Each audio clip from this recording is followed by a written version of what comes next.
Free love, drugs, smoking in class. Some radical ideas from the 60s were clearly not going to stick around. But the idea of allowing discussion in the classroom, listening to pupils, sparked a revolution in education. Ideas originally developed in the US were taken up by progressive academic Lawrence Stenhouse, and the British Action Research Movement was born.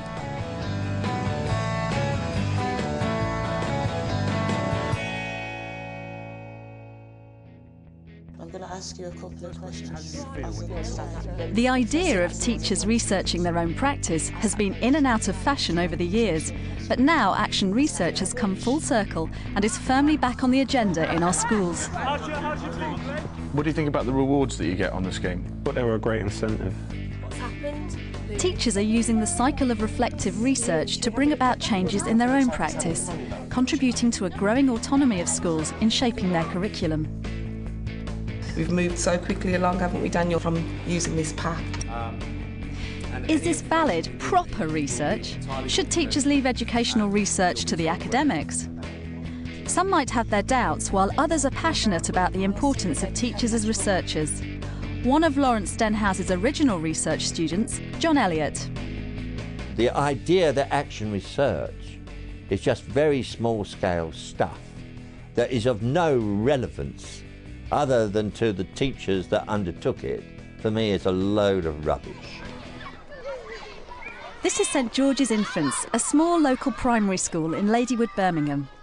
Through an action research project started 2 years ago, they've not only produced what they believe to be an effective resource for their own use within the school, but have reached all the primary schools in Birmingham, and there's a growing national interest in their project. It all started with recognising a problem common to many inner-city schools.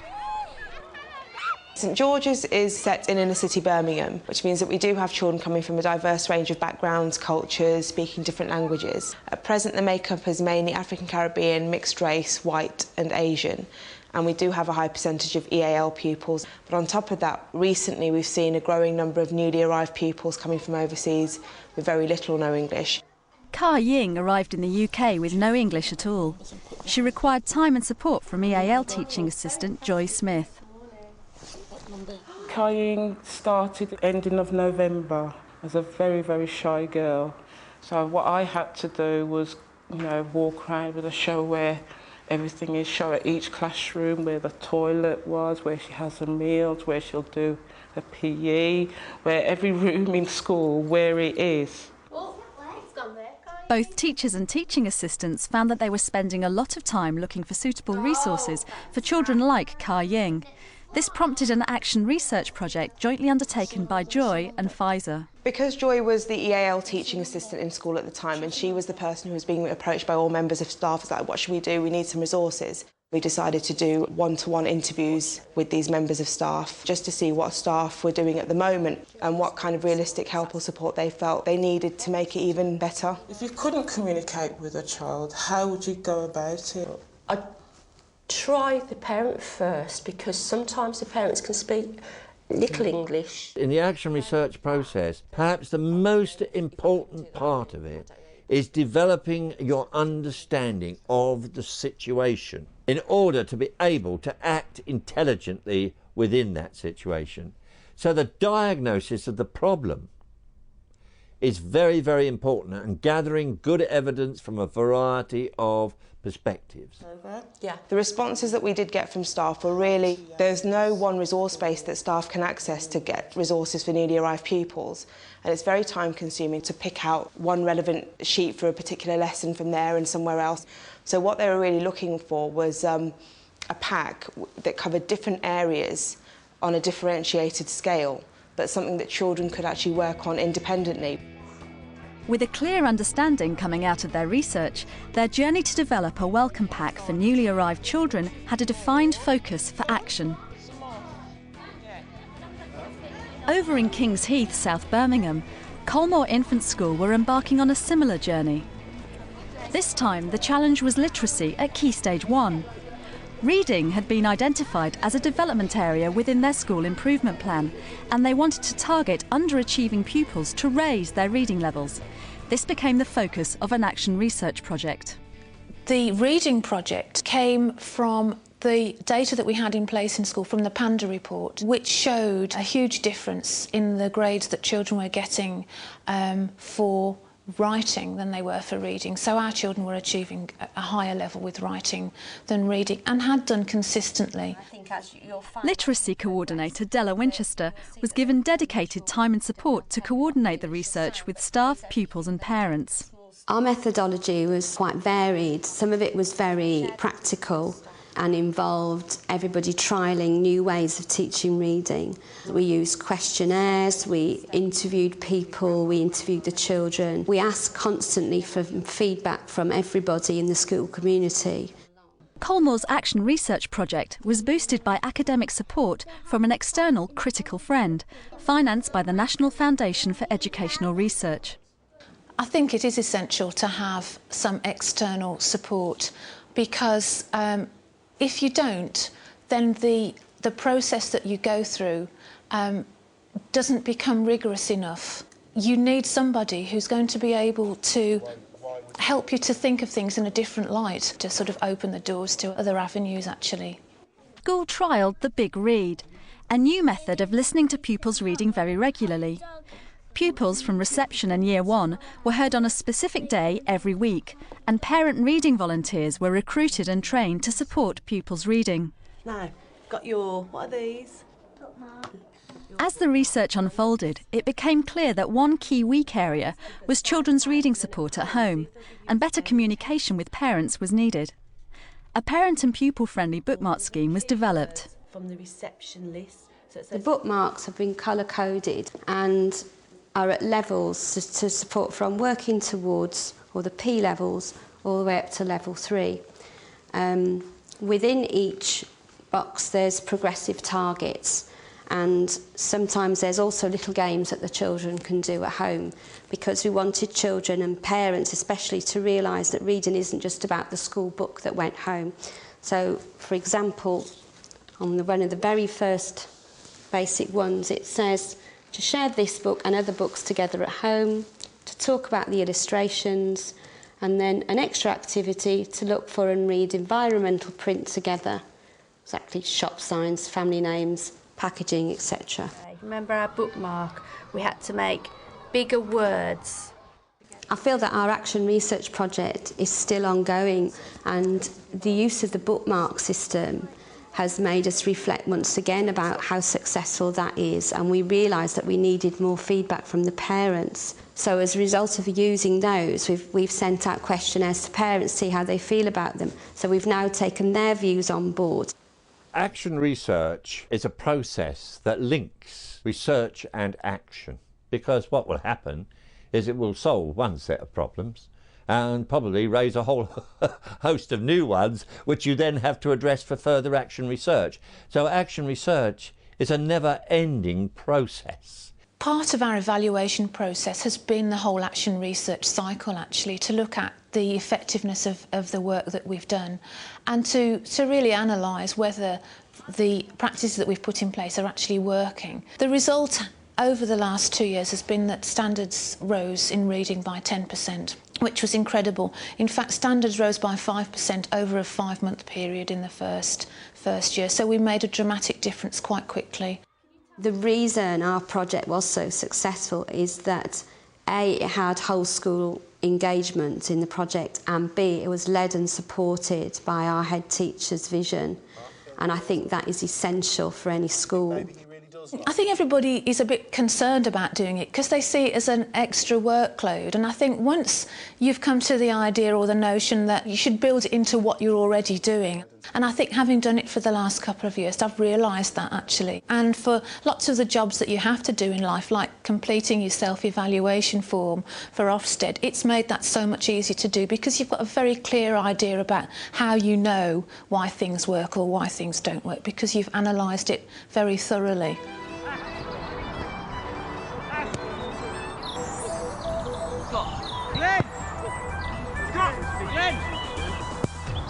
Owen! You're just one again. In many schools, action research is done without academic accreditation. But at Dewey Martyrs Secondary School in Middlesex, Head of Year 11, Simon Cheel, is engaged in action research as part of his school-based MA in Education. Easy ball, Henry, easy ball, well done.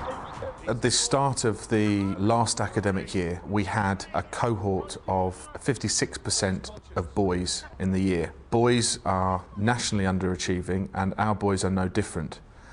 Because of that, we felt we needed to have a strategy to raise boys' achievement specifically. Right. Now I've got the results from last week, or the last 2 weeks, and we're lying in joint second place with Mr Cheel's team.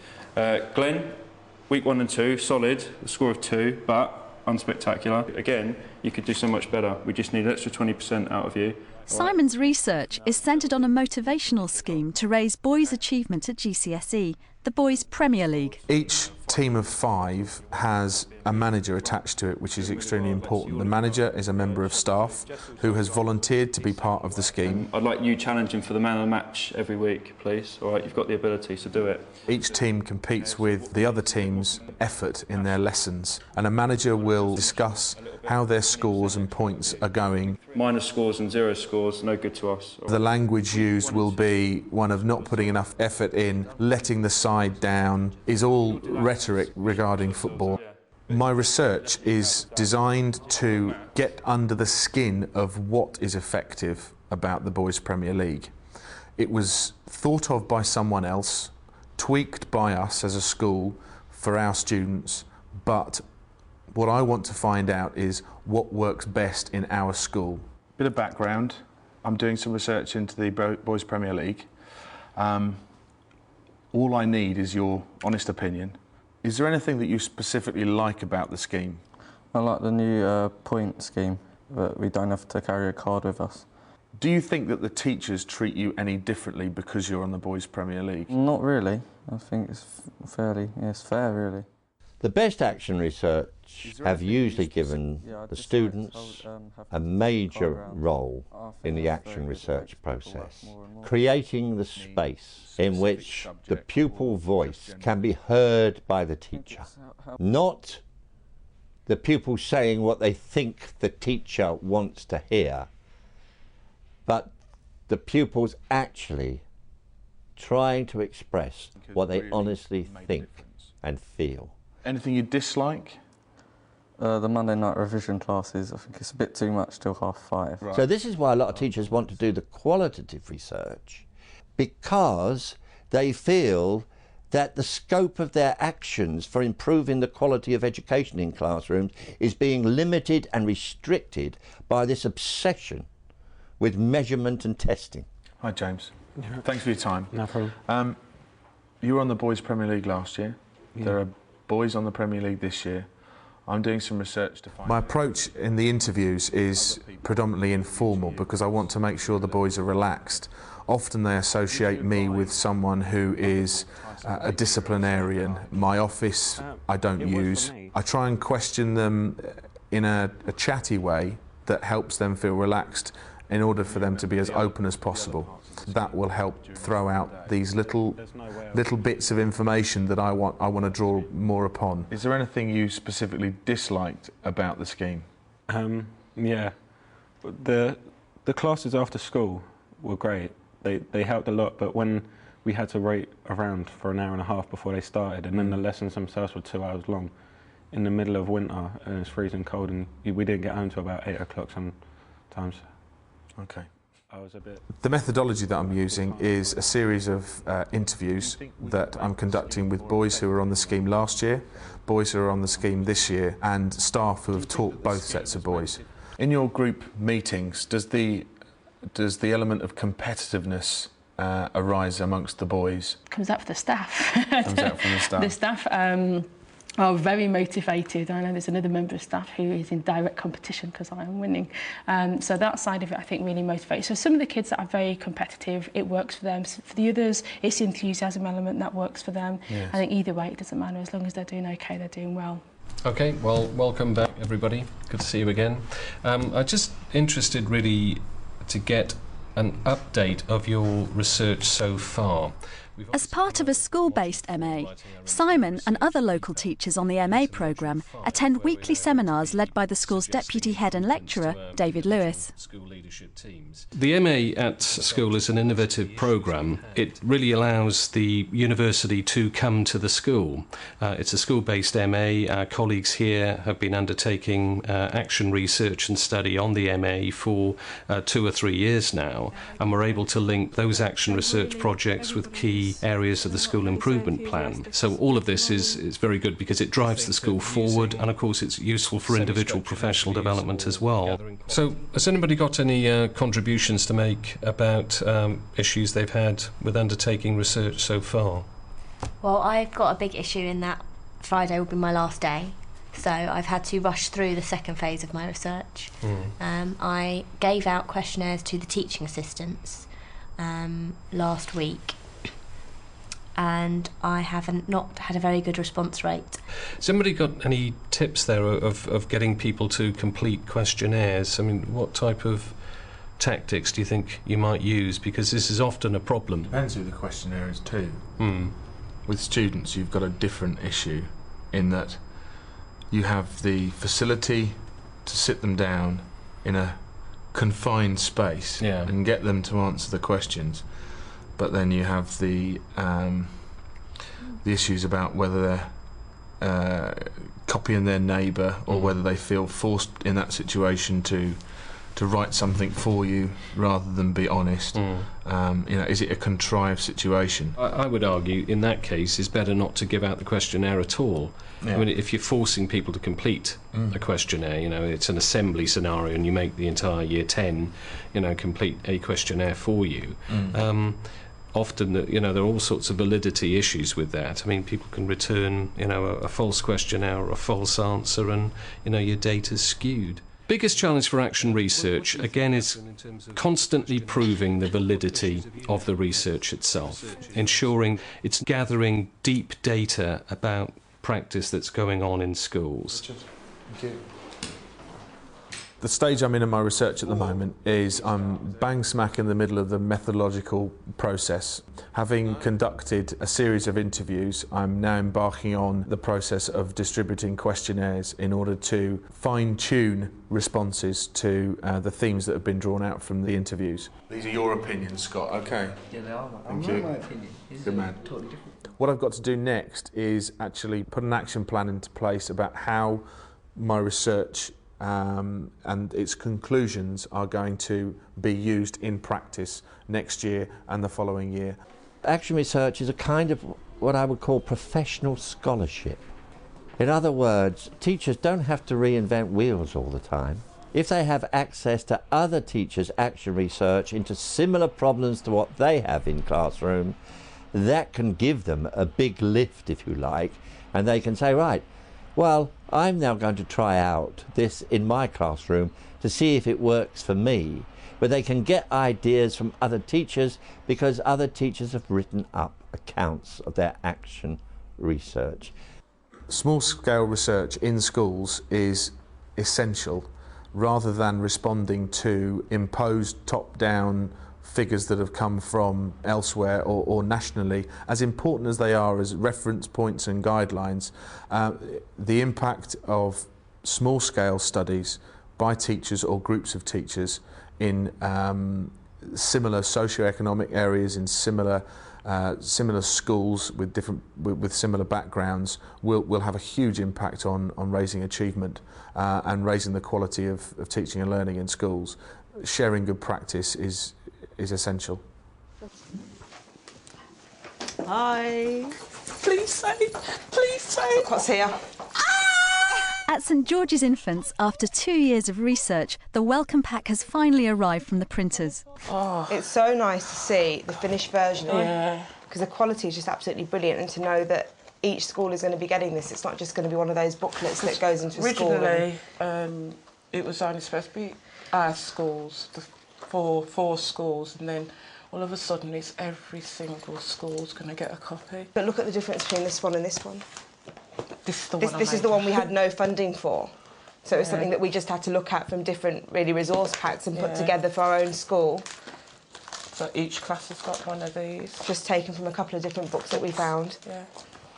With a book that's going to be, it's national, and we know that people in, nationally are asking about it as well. We know people that are doing consultancy work in different areas, and they are actually talking about this, and people are interested. Initially, each school is going to be, each primary school in Birmingham will have one copy. There's a CD in English to go with it, where children will be able to follow the booklet through or just take out relevant pages. And then in the next financial year, this is actually going to be, we're going to be doing a Somali copy. Really, it depends on the needs of the school and the languages needed in school. And hopefully, if we can, get it on CD so they can go on computer.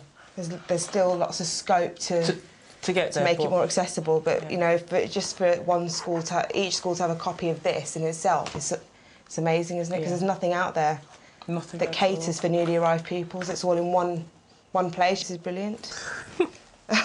Finally, it's given me a confident boost. I'm a lot stronger knowing fully well that I had a lot of input with the pack. I was taking a lot of pictures, I was doing a lot of writing, I was doing a lot of typing, I was talking to other schools. Yes, it's finally out, and I've got the very first copy. What's happening in this picture? Go on. Run. Running? Yeah. Running? Good boy.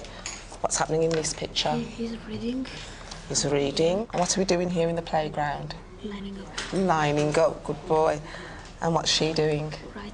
She's writing. She's writing, well done. Daniel, a newly arrived pupil from Italy in Year 5, is one of the first to benefit from the Welcome Pack.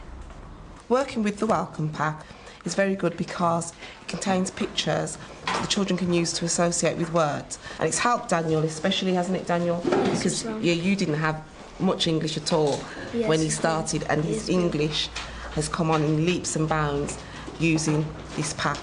And to be honest, we're literally through it and nearly off it, really, because he's working along with the rest of the class. It's helped me. It's helping me very, very much.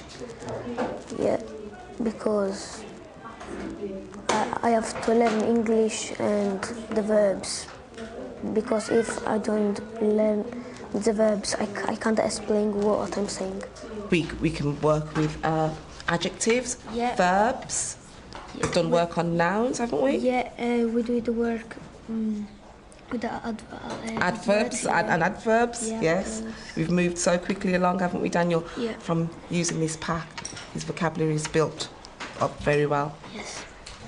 I think research can be seen in different ways, and people have got their own different aspects or opinions on what research is. At the end of the day, we don't claim to be professional researchers. We're researching an aspect into our school improvement. We're all educated people. We know what the needs are. We know what we need to find out to make things better. And I think if it is valuing if it's changing something in school which is improving the teaching and learning in school, then that can only be good. Action research becomes a form of self-emancipation, teachers working within their individual schools, opening up channels of communication with senior leadership groups of schools, and of course contributing to school improvement generally. The other aspect to this is distributed leadership. It's not just the job of a head and a senior leadership group to decide what goes on in the school. These ideas have to come from the bottom up, if you like, from the classroom itself. My research is designed to have an impact on results, but for me, more than that, the result is those 25 boys having the potential to achieve 5 Cs. In an ideal world, it would be nice to get to a situation where the focus was on the initial teaching and learning in the classroom, so that we didn't have a scheme designed to cure what we could have prevented in the first place. That is where I hope to get to. However, if there are pots of money available, either from the DFES or from other places that say, you can use this if you do it in a certain way, we cannot refuse to take that kind of money. And maybe we have to be cleverer about how we put our action plans in place, how we put our policy into practice to justify maybe getting that kind of money and putting it back into teaching and learning. In terms of cost, we will actually award bursaries to staff to undertake particular action research on aspects of the school improvement plan.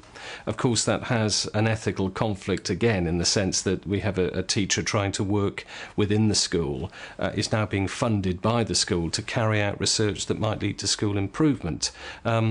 But at the same time, it's a very useful way of funding this type of research. Fabulous. So we've got, what's that one, James? Lots of schools in the past, in other action research projects, have had quite a bit of funding to go with it. But then when the funding ceases, the project ceases. My own thoughts about it are, if something's going to be sustainable within a school, it's probably better to do it without funding. Although it's desirable to have funding, I think for it to become something that's going to carry on forever, you need to think maybe about not having any funding attached to it, to see how you'd manage the resources that you have already in place. OK, children, what have you been researching about at the moment? The reception kids and the outside garden. OK. So what they like and what they don't like. With more and more schools taking up action research, even the pupils are getting involved. The Children as Researchers project developed because of my interest really in adults as researchers. We see ourselves as a learning community, but I then thought, well, we're a learning community as adults, but how can being a researcher support children? And I wanted them to have some way of having control about what's happening and also having a say in what goes on at school. Do you think it's taught you anything? Yes. Yeah. What do you think it might have taught you?